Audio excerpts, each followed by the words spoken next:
Chapter 6. Pig and Pepper.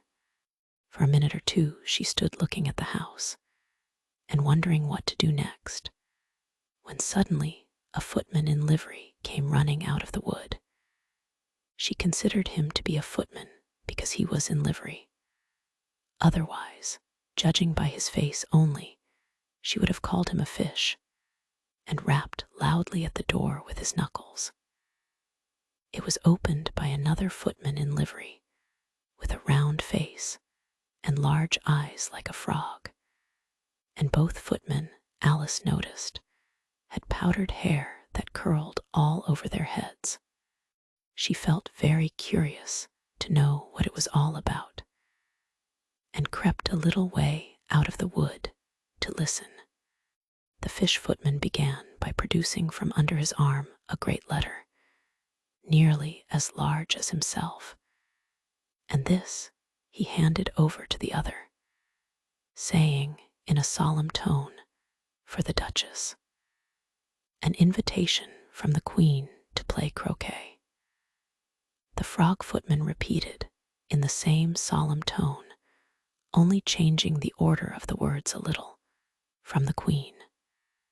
An invitation for the Duchess to play croquet. Then they both bowed low, and their curls got entangled together. Alice laughed so much at this that she had to run back into the wood for fear of their hearing her.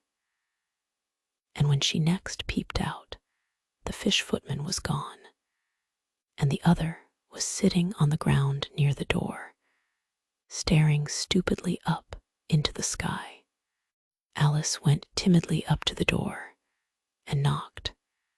"There's no sort of use in knocking," said the footman, "and that for 2 reasons. First, because I'm on the same side of the door as you are. Secondly, because they're making such a noise inside, no one could possibly hear you." And certainly there was a most extraordinary noise going on within, a constant howling and sneezing, and every now and then a great crash, as if a dish or kettle had been broken to pieces. "Please, then," said Alice, "how am I to get in?"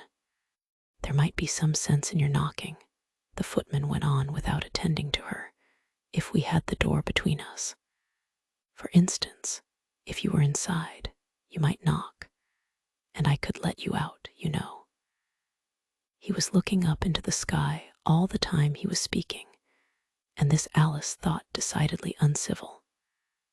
"But perhaps he can't help it," she said to herself. "His eyes are so very nearly at the top of his head. But at any rate, he might answer questions. How am I to get in?" she repeated aloud. "I shall sit here," the footman remarked, "till tomorrow." At this moment, the door of the house opened, and a large plate came skimming out, straight at the footman's head. It just grazed his nose and broke to pieces against one of the trees behind him. Or next day, maybe, the footman continued in the same tone, exactly as if nothing had happened. "How am I to get in?" asked Alice again, in a louder tone. "Are you to get in at all?" said the footman. "That's the first question, you know." It was, no doubt. Only Alice did not like to be told so. "It's really dreadful," she muttered to herself, "the way all the creatures argue. It's enough to drive one crazy." The footman seemed to think this a good opportunity for repeating his remark, with variations. "I shall sit here," he said, "on and off, for days and days." "But what am I to do?" said Alice. "Anything you like," said the footman, and began whistling. "Oh, there's no use in talking to him," said Alice desperately. "He's perfectly idiotic." And she opened the door and went in. The door led right into a large kitchen, which was full of smoke from one end to the other. The Duchess was sitting on a three-legged stool in the middle, nursing a baby. The cook was leaning over the fire, stirring a large cauldron which seemed to be full of soup. "There's certainly too much pepper in that soup," Alice said to herself, as well as she could for sneezing. There was certainly too much of it in the air. Even the Duchess sneezed occasionally. And as for the baby, it was sneezing and howling alternately without a moment's pause. The only things in the kitchen that did not sneeze were the cook and a large cat which was sitting on the hearth and grinning from ear to ear. "Please, would you tell me," said Alice, a little timidly, for she was not quite sure whether it was good manners for her to speak first, "why your cat grins like that?" "It's a Cheshire cat," said the Duchess, "and that's why Pig." She said the last word with such sudden violence that Alice quite jumped. But she saw in another moment that it was addressed to the baby, and not to her, so she took courage and went on again. "I didn't know that Cheshire cats always grinned. In fact, I didn't know that cats could grin." "They all can," said the Duchess, "and most of 'em do." "I don't know of any that do," Alice said very politely, feeling quite pleased to have got into a conversation. "You don't know much," said the Duchess, "and that's a fact." Alice did not at all like the tone of this remark, and thought it would be as well to introduce some other subject of conversation. While she was trying to fix on one, the cook took the cauldron of soup off the fire, and at once set to work throwing everything within her reach at the Duchess and the baby. The fire irons came first, then followed a shower of saucepans, plates, and dishes. The Duchess took no notice of them, even when they hit her, and the baby was howling so much already that it was quite impossible to say whether the blows hurt it or not. "Oh, please mind what you're doing," cried Alice, jumping up and down in an agony of terror. "Oh, there goes his precious nose," as an unusually large saucepan flew close by it and very nearly carried it off.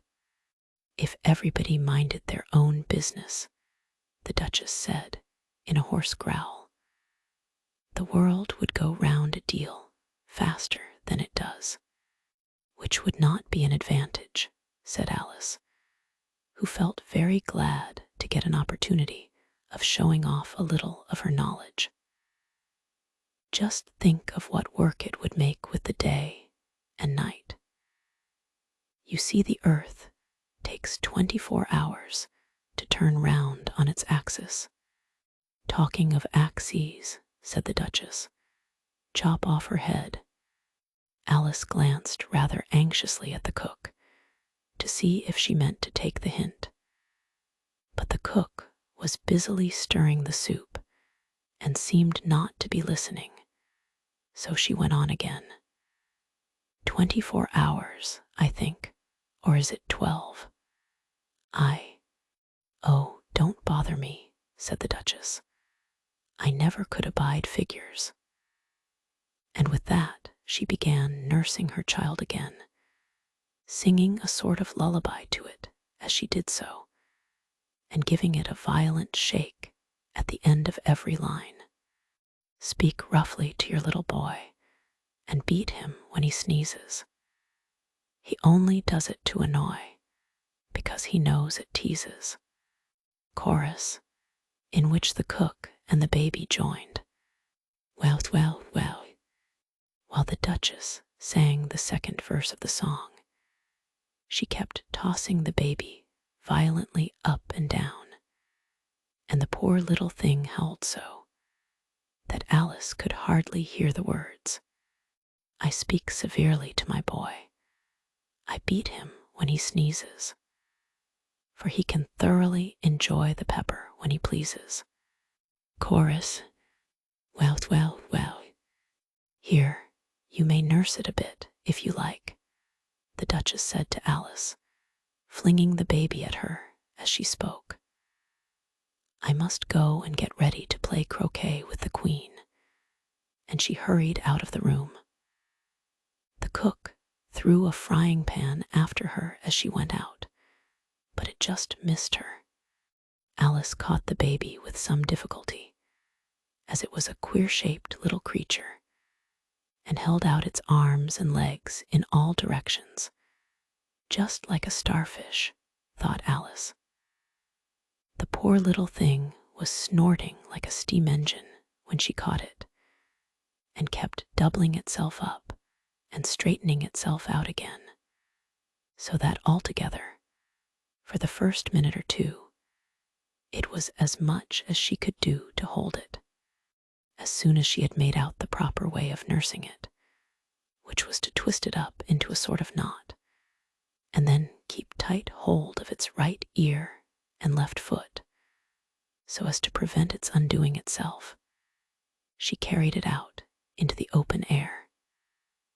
If I don't take this child away with me, thought Alice, they're sure to kill it in a day or two. Wouldn't it be murder to leave it behind?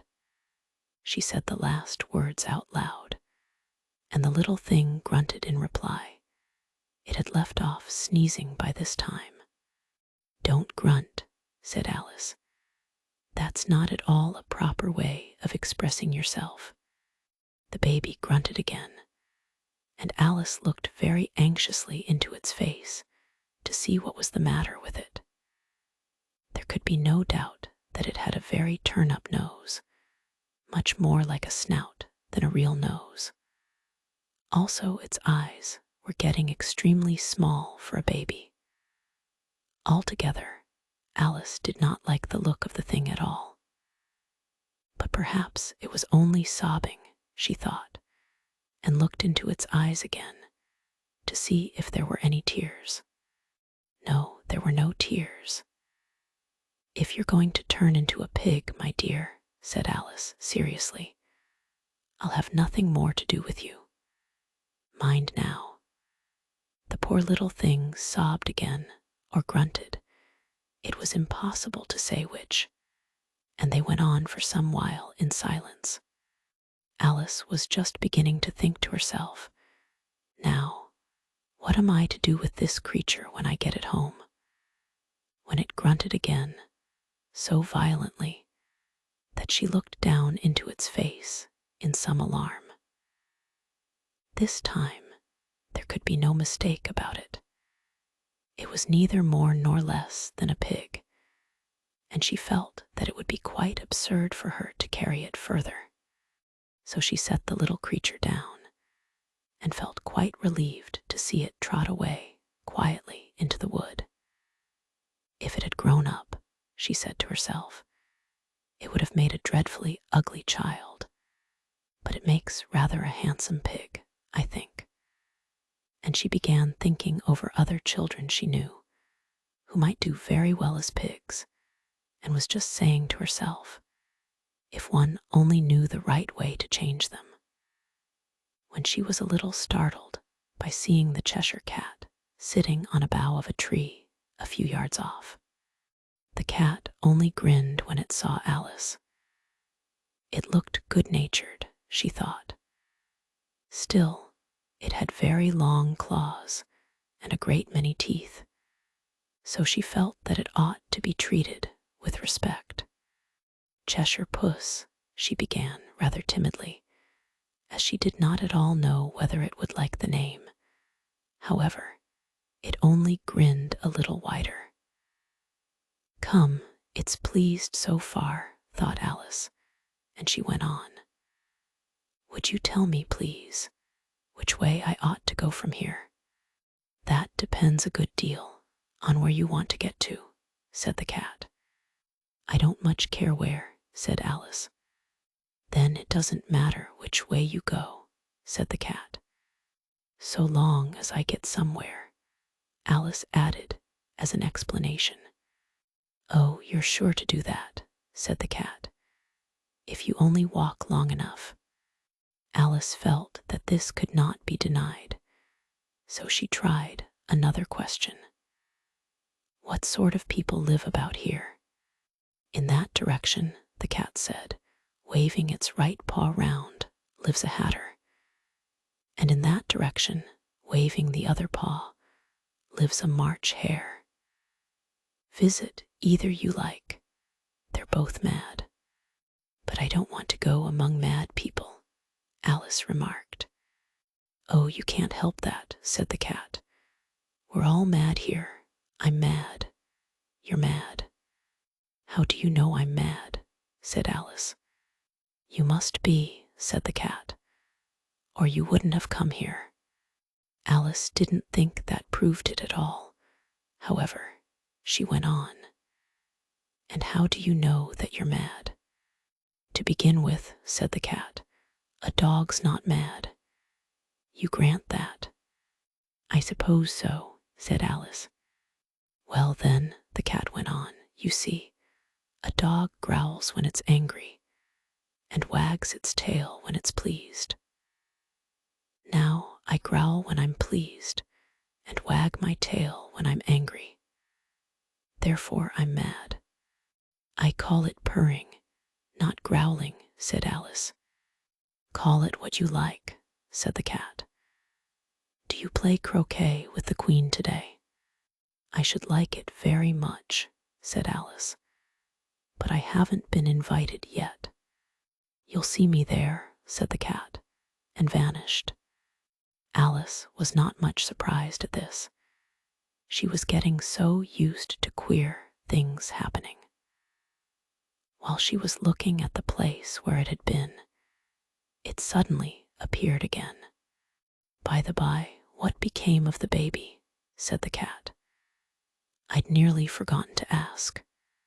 It turned into a pig, Alice quietly said, just as if it had come back in a natural way. I thought it would, said the cat, and vanished again. Alice waited a little, half expecting to see it again, but it did not appear, and after a minute or two she walked on in the direction in which the March hare was said to live. I've seen hatters before, she said to herself. The March hare will be much the most interesting, and perhaps as this is May it won't be raving mad, at least not so mad as it was in March. As she said this, she looked up, and there was the cat again, sitting on a branch of a tree. Did you say pig or fig? Said the cat. I said pig, replied Alice, and I wish you wouldn't keep appearing and vanishing so suddenly. You make one quite giddy. All right, said the cat. And this time it vanished quite slowly, beginning with the end of the tail and ending with the grin, which remained some time after the rest of it had gone. Well, I've often seen a cat without a grin, thought Alice, but a grin without a cat. It's the most curious thing I ever saw in my life. She had not gone much farther before she came in sight of the house of the March hare. She thought it must be the right house, because the chimneys were shaped like ears, and the roof was thatched with fur. It was so large a house that she did not like to go nearer till she had nibbled some more of the left-hand bit of mushroom, and raised herself to about 2 feet high. Even then, she walked up towards it rather timidly, saying to herself, suppose it should be raving mad after all. I almost wish I'd gone to see the hatter instead.